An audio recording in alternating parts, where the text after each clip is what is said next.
भारत के सांस्कृतिक, साहित्यिक और सामाजिक इतिहास में कुछ ऐसे व्यक्तित्व हैं जिन्होंने अपने काम से पूरे युग को दिशा दी। इनमें एक प्रमुख नाम है रविंद्रनाथ टैगोर। वे कवि, लेखक, संगीतकार, शिक्षक, समाज सुधारक और चित्रकार थे।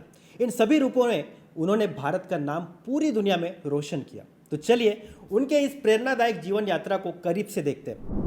नमस्कार, मैं हेमंत हडाव आप सभी का दिल से स्वागत करता हूं आज के इस खास एपिसोड में, जिसका नाम है पुस्तकालय प्रेजेंट्स साहित्य कार्ड।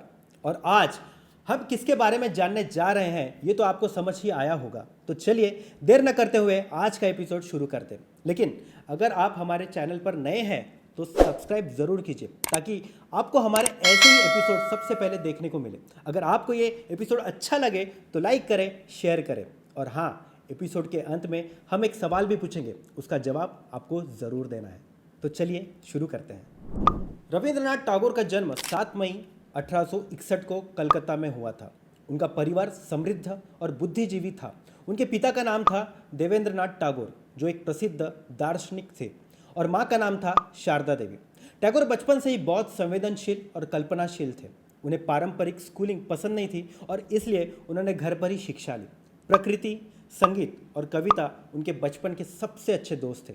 बाद में वे आगे की पढ़ाई के लिए इंग्लैंड गए, लेकिन वहाँ भी उनका मन नहीं लगा और वे वापस भारत लौटे।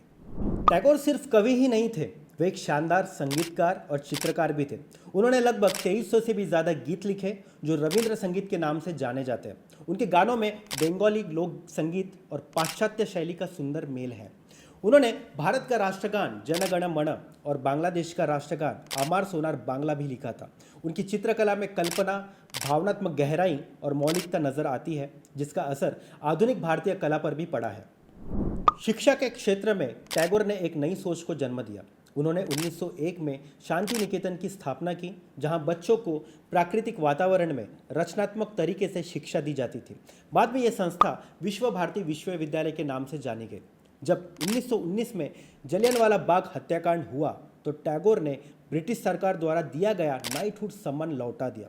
उनके लेखन और कार्यों में हमेशा मानवता, स्वतंत्रता और आत्मशक्ति की झलक मिलती है। टैगोर का निजी जीवन भावनात्मक रूप से चुनौतीपूर्ण था। उन्होंने अपनी पत्नी, बेटा और बेटी को खोया। इन दुखों ने उन्हें तोड़ा नहीं, बल्कि उनकी कविताओं और लेखन को और भी गहराई दी। उनके शब्दों में दुख की छाया तो है, लेकिन साथ ही शांति और उम्मीद भी है।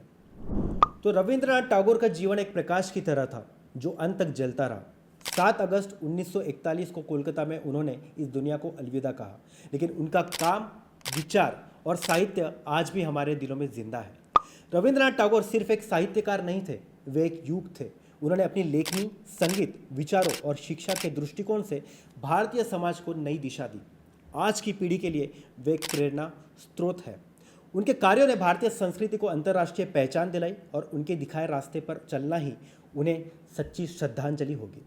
तो दोस्तों, कैसा लगा आज का ज्ञानवर्धक एपिसोड? अब समय है आज के सवाल का। तो आज का सवाल है, रविंद्रनाथ टैगोर द्वारा लाई गई शैक्षणिक पद्धतियों में बदलाव से आज की शिक्षा व्यवस्था क्या प्रेरणा ले सकती है?